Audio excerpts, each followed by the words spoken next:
My name is Zenon in Ukrainian it's Vasily. I have a PhD in East European history and Soviet history from Binghamton University, and one of my major research interests deal with Ukrainian history. And so I've written a number of articles, and I very closely follow what's going on both historically and with current events as well. My parents immigrated from Ukraine, but I was born in the United States. But when they were here, they would still exchange letters with relatives in Ukraine.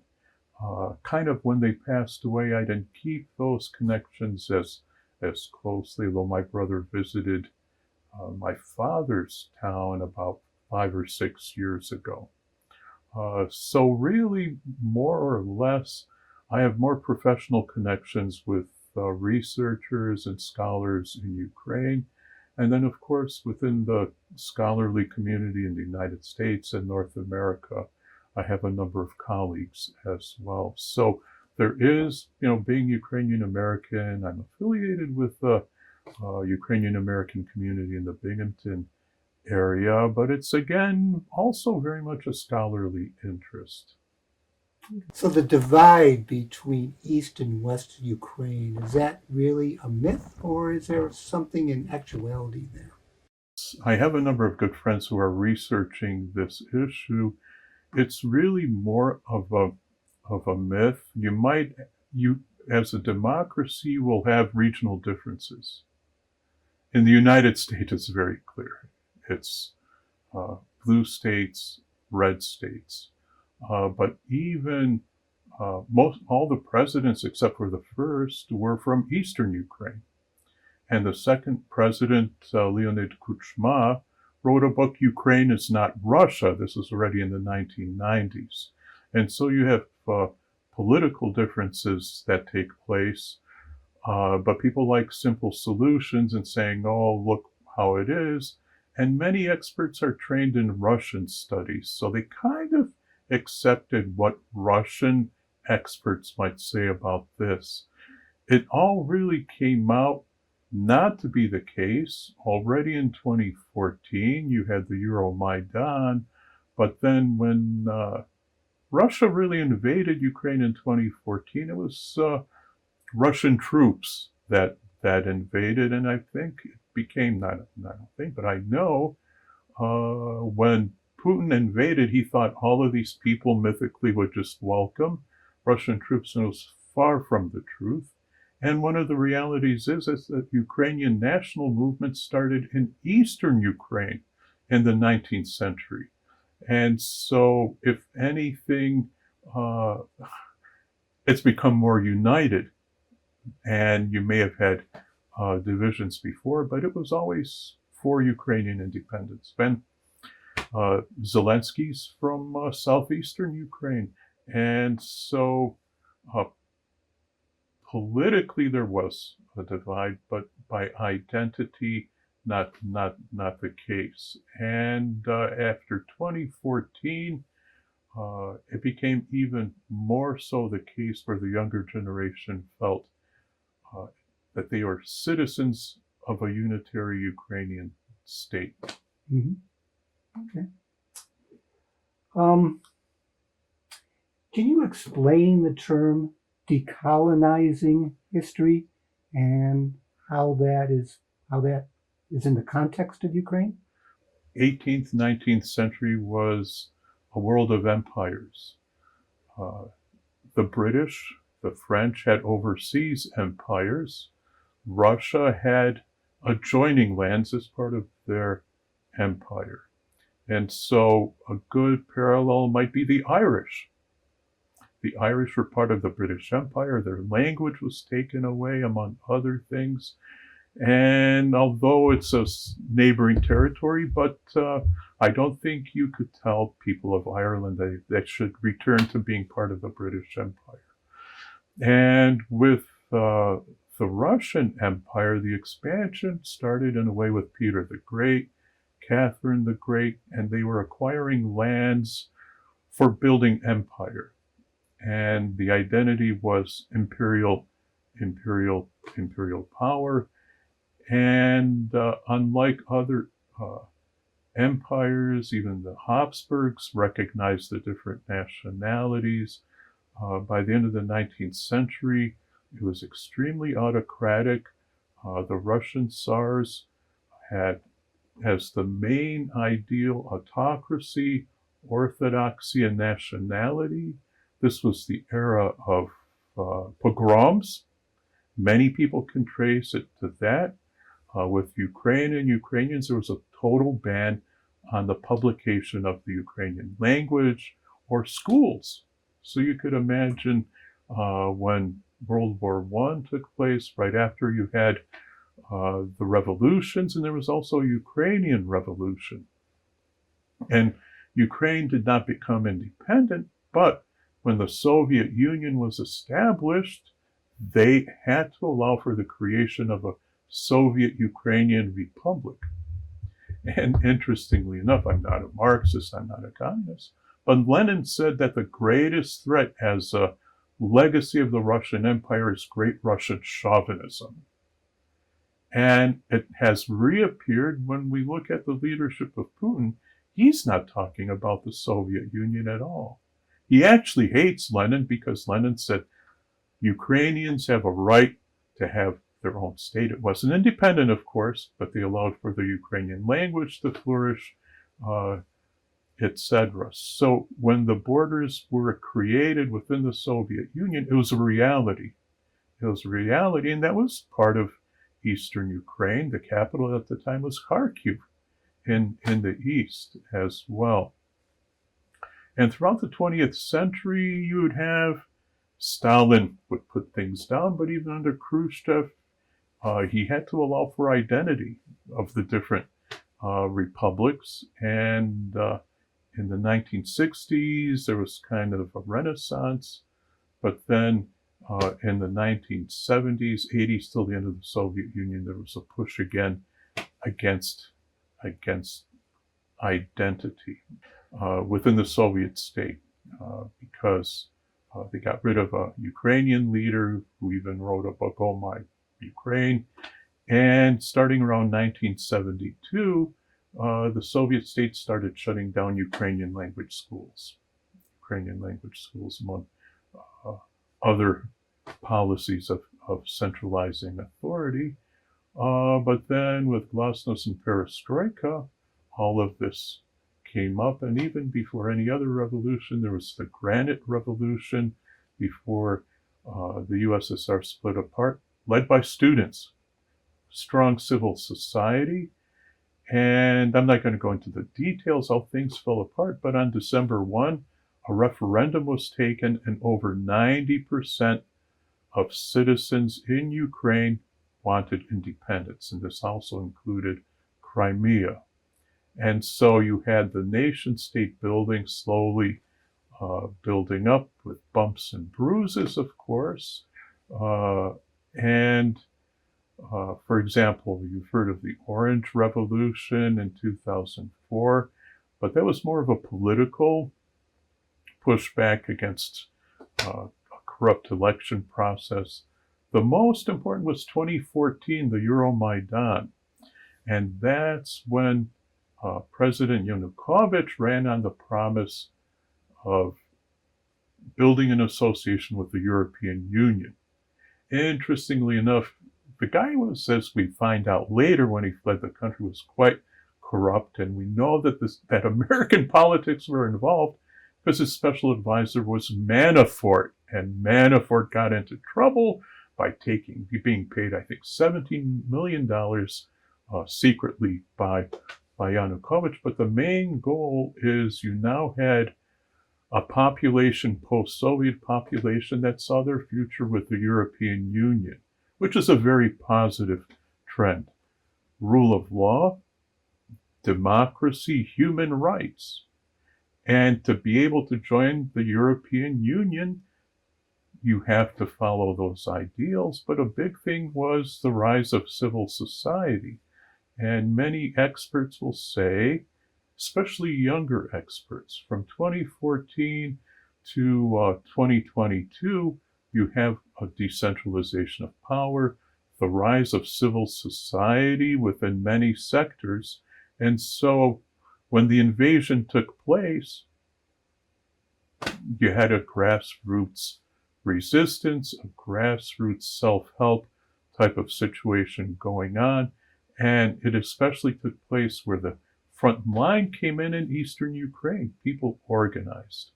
And in Kherson, the city of Kherson, when it was taken over by the Russians, people resisted, had peaceful resistance. And they said, get out, we don't want you. And of course, many were arrested, many were killed as well. And so it is, in a way, the defense of civil society, especially younger Ukrainians, see their future with the European Union. And people are acknowledging that. And so you have the evolution of a civil identity, meaning it's not your ethnicity, but that you're a citizen of Ukraine. The president of Ukraine, elected by over 70% of the vote, is of Jewish background. The current military leader is of Russian background. The head of the Navy is of Muslim Crimean Tatar background. And there really is very much a commitment to all of this. And the average age of the Ukrainian parliament is 42. And so you can see there's a generational shift, and also an interesting point in terms of being more future-looking. The draft age in Ukraine is 27. Unlike what we experienced here, where you're 18 years old and you might be drafted here, there's a different concept. Of course, there are always issues, but let's say the Western press is free to travel where they want. There's still different political parties in terms of crisis, and in a way, by the leadership of this younger generation, we see technology being used like it's never been before. People building drones in their apartments, meme wars that take place as well. But people are really fighting. They want, it's not only about having a free and independent Ukraine, but it's also about human rights. It's also about the civil society. LGBTQ, I'm connected with a number of leaders. They're fighting. They have their own detachment as well. Freedom of religion, there is a a committee of religions and churches that include the different Eastern Orthodox, the Greek Catholic, the Ukrainian Catholic, Roman Catholic, Jewish, Muslim, Protestant, and others. And they've been, this council has existed almost since independence, and they rotate leadership. So one year the head rabbi, the chief rabbi of Ukraine would take everyone to Jerusalem, or the head imam would lead, or an Orthodox, or a Lutheran, and others. And I think that's also very, very significant, where you can have the rights of LGBTQ, but also more traditional religions, or none at all. People took a very strong interest in their indigenous roots. And, when back in the 70s, there was a Ukrainian dissident who kind of compared it to Native American rights. That's their native land. Their traditions were put down. Meaning people who lived in Ukraine under the Soviet times were treated like second-class citizens because their language, their culture was seen as inferior. But decolonization is not just political issues, but I think an issue of identity and being part of a democratic world. It's not easy, of course, but you're a citizen, not a subject. What was the effect of the Maidan revolution on current day Ukraine? You know, the strength of civil society, it wasn't a political party running the protests. It was really, they kind of came in later trying to take credit for it, but that wasn't necessarily the case. And since 2014, I would say it's kind of the younger generation that has been pushing things. I was teaching in the spring of 2022 when all of this took place. I had some students who were following the war on TikTok, for example. That's another reality. But there were young scholars, sociologists, who had been doing studies and about the transformation since Euromaidan. One was in a basement hiding with a potential attack in eastern Ukraine. Another had fled to Poland. Another was in his bathroom in Kiev because it was the safest place in case missiles hit. And what they were saying is since 2014, the identity of a civil society became so much more stronger because people saw that decision making is in their own hands, and you had the initiatives. And you know, I'm friends with a few military analysts, and the big difference was the Ukrainian military at the lower level made decisions with that, rather than waiting for orders from above. That raises the question for me. If the Maidan revolution did not occur, do you think there would be the upswell of support to repel the invasion from Russia?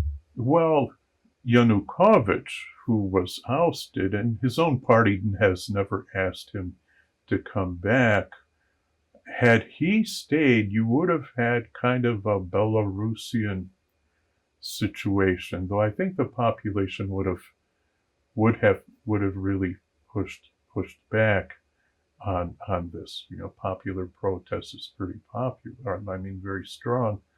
But there is a greater issue of values and leadership and organization of states, because if we've been following what's been going on in Russia, it already started in 1999, in 2000. Look what's happened to journalism, and it's reached such a degree of repression where people are arrested for giving $50 to help Ukrainians. Had not the Euromaidan taken place, Russia probably would not have necessarily invaded, but it would have pushed Ukraine away from the European Union, and I think there would have been another type of revolution. You know, the Soros Fund had a big impact on Ukraine. The Renaissance Foundation. Young people would visit European capitals, visit Brussels for the EU, Canada, and other places, and developed a concept of what it means to build a civil society. And I think Soros did really very good things in pushing for this concept and for human rights. Authoritarian leaders hate Soros because that challenges their authority. Orban in Hungary kicked out the Central European University, and he was educated there. And there's a number of American politicians of authoritarian persuasion. They kind of pick on him, but as a result, on others like him. And so I think there still would have been further resistance. And you have to admit, it was pretty amazing putting it on David Muir, ABC News, and they're not giving up. And then eventually the police walked away. I was kind of curious about if you can draw parallels between the terror of Stalin and what Putin is doing today to Ukraine? Well, what he's doing to his own people as well, but people are really drawing many parallels. There's this re-Stalinization taking place without the ideology. I mean, Stalin spoke in terms of the working class. That's absent. This is in terms of rebuilding a mythological empire based on an imagined past. And so this 19th century ideal of autocracy, Putin is building around the Russian Orthodox Church as well.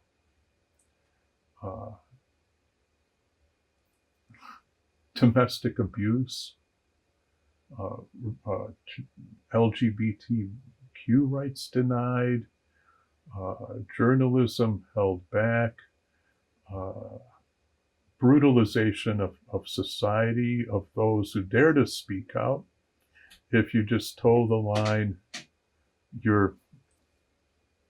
we'll leave you alone. And many Ukrainian citizens see what go on, and they're terrified.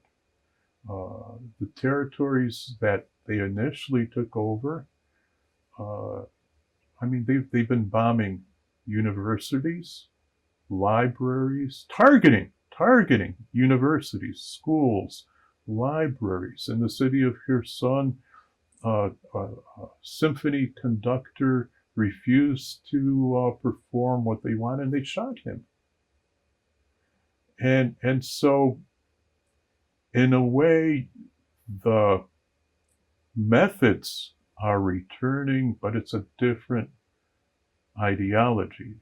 And I mean, Stalin had the famine in Ukraine, the Holodomor took place, intellectuals were shot in huge numbers, but he always acknowledged there was a Ukraine and Ukrainians, and that's something Putin doesn't want to acknowledge going back to the 19th century. So decolonization also means people rediscovering their past that wasn't allowed to be open. I'm colleagues with the director of the KGB archives in the capital, and everything's open. And if you're a scholar, you can go and dig into all of what happened before. But it's also kind of a cultural regeneration.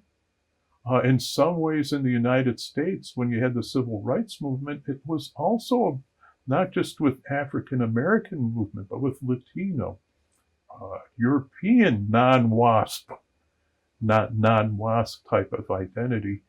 And so, interestingly enough, you may have had kind of a political East-West divide, but all throughout the country, people are discovering, wow, my grandparents, a number of them were repressed, but the legacy that was suppressed of them in terms of, you might think it not that important, but the issue of like embroidery, other cultural artifacts that had great symbols to them as well.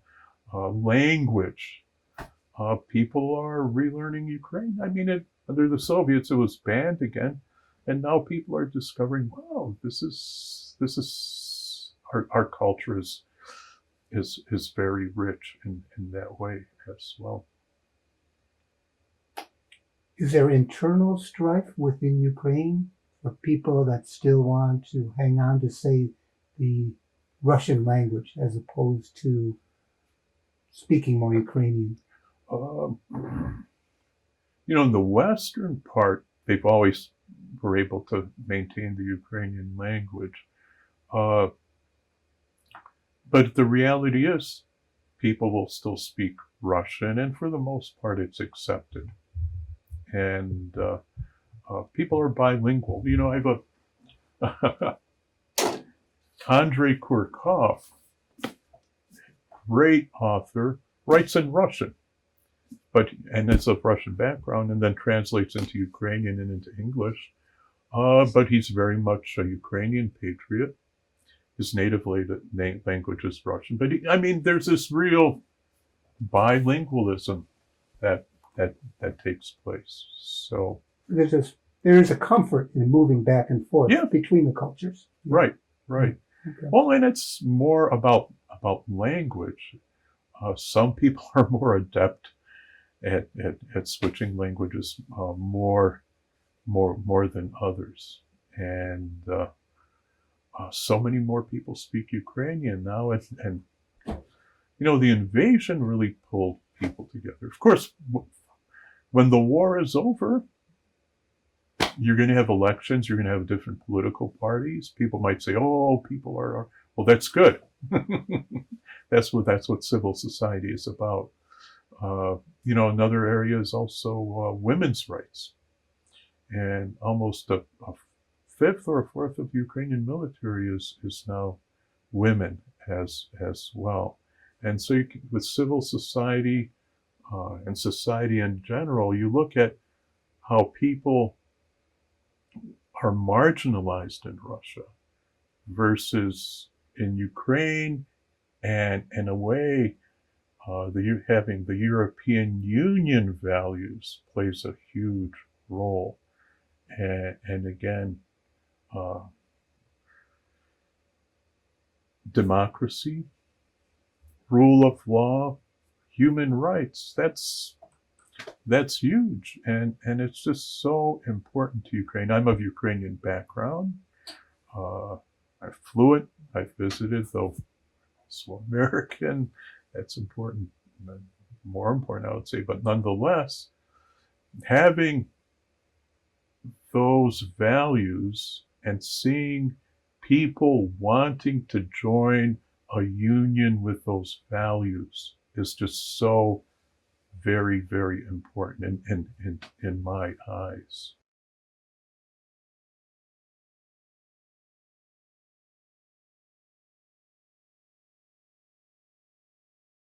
President Zelensky, can you attribute anything particularly to his rise and his continued popularity? Well, he represents the reality of the modern media world.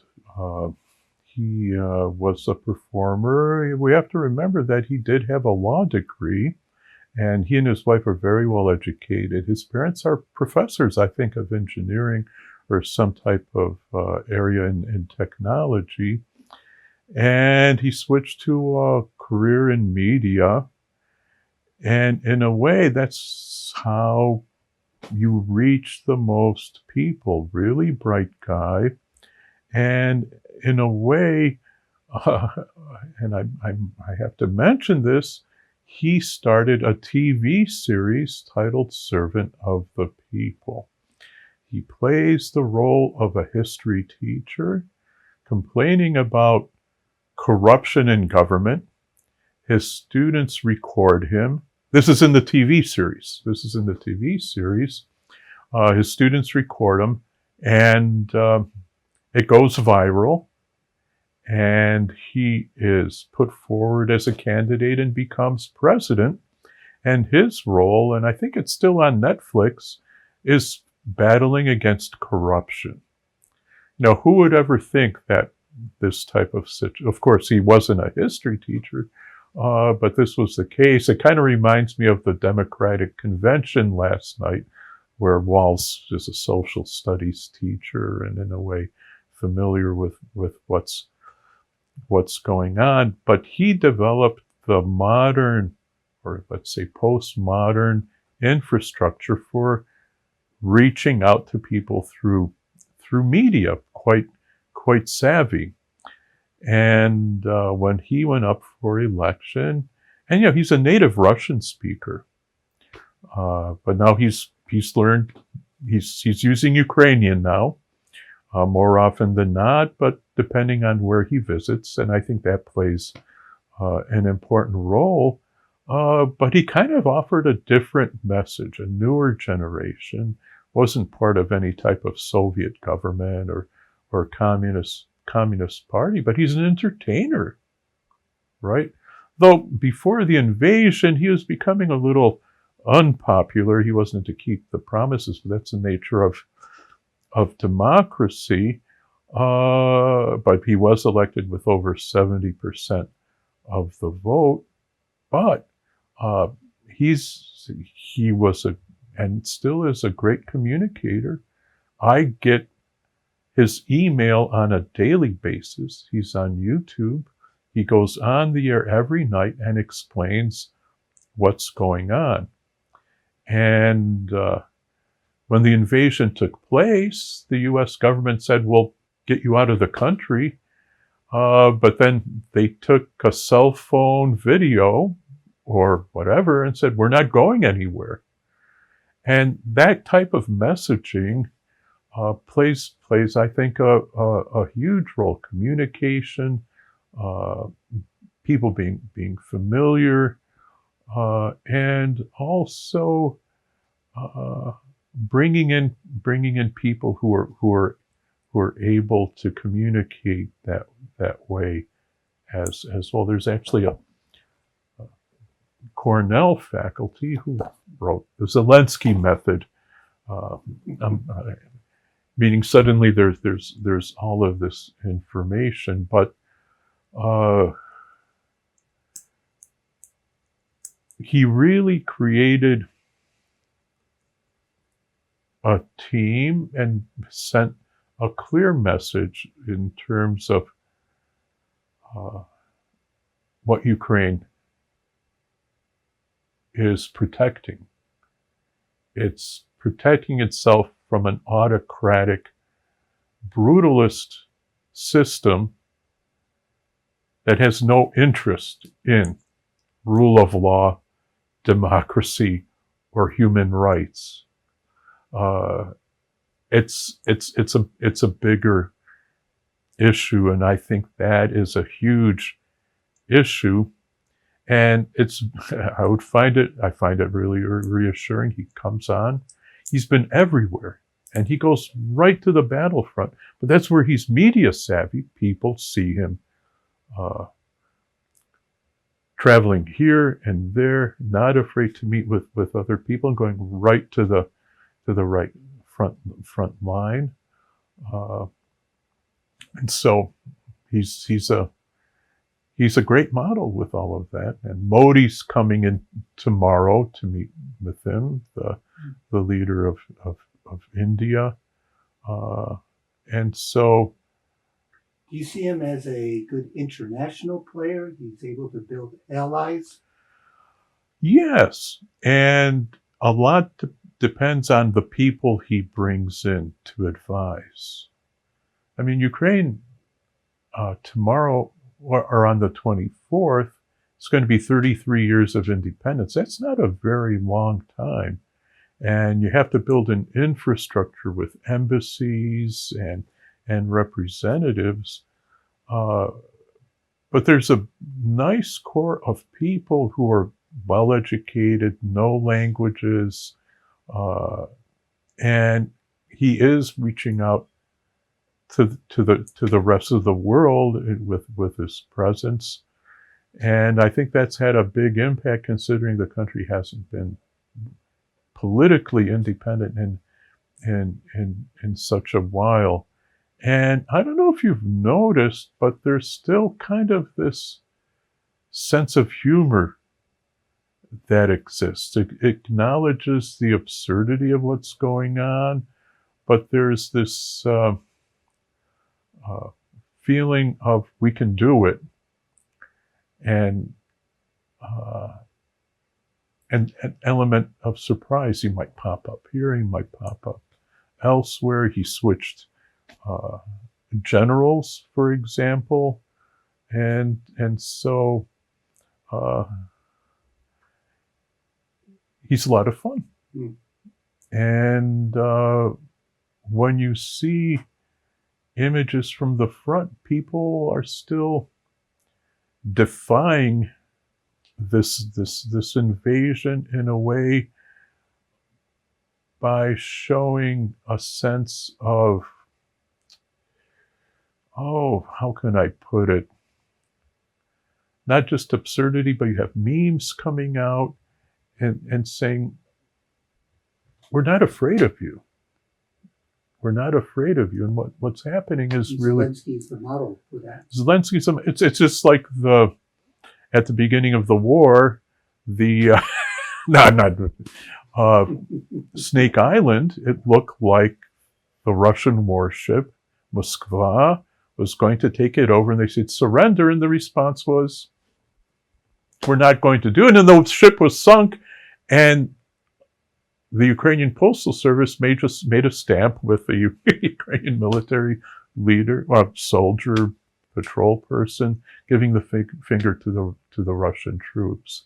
And so I think it's this kind of defiance that also brings media attention and, in a way, fearlessness, because it acknowledges this is what's happening is crazy. There was no reason to invade, no real reason, except the little man in the Kremlin had his imagined view of making Russia great again. I guess I shouldn't make these inferences with all of that. And so Zelensky really learned quickly, mastered many issues on a global scale. Okay. If you can draw parallels between the terror of Stalin and what Putin is doing today to Ukraine. Well, what he's doing to his own people as well, but people are really drawing many parallels. There's this re-Stalinization taking place without the ideology. I mean, Stalin spoke in terms of the working class. That's absent. This is in terms of rebuilding a mythological empire based on an imagined past. And so this 19th century ideal of autocracy, Putin is building around the Russian Orthodox Church as well.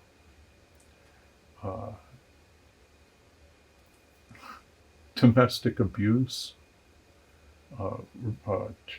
LGBTQ rights denied, journalism held back,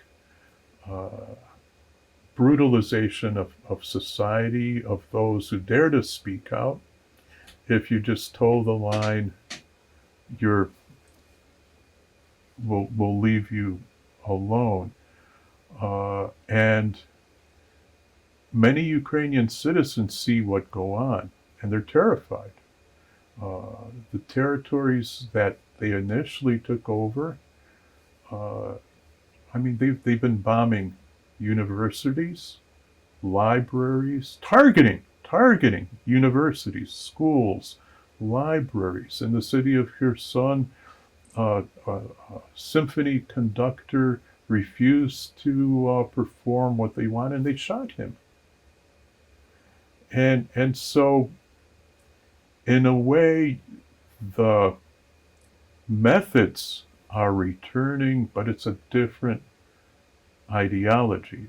And Stalin had the famine in Ukraine, the Holodomor took place, intellectuals were shot in huge numbers, but he always acknowledged there was a Ukraine and Ukrainians, and it's something Putin doesn't want to acknowledge going back to the 19th century. Are there any parallels that you can draw on for the EU and the American support for Ukraine once Russia invaded? Well, I think it's important that Joe Biden is president, and he reinvigorated the importance of NATO. And I think the EU countries really never expected to happen what happened. the Baltic countries, you think of Lithuania, Latvia, Estonia, had they not been part of NATO or the EU, an invasion would have quickly ended because those are small countries. But I think the element of surprise and, in a way, a continued fear of Russia, but the communication between EU, the European Union, and the U.S. has gotten stronger.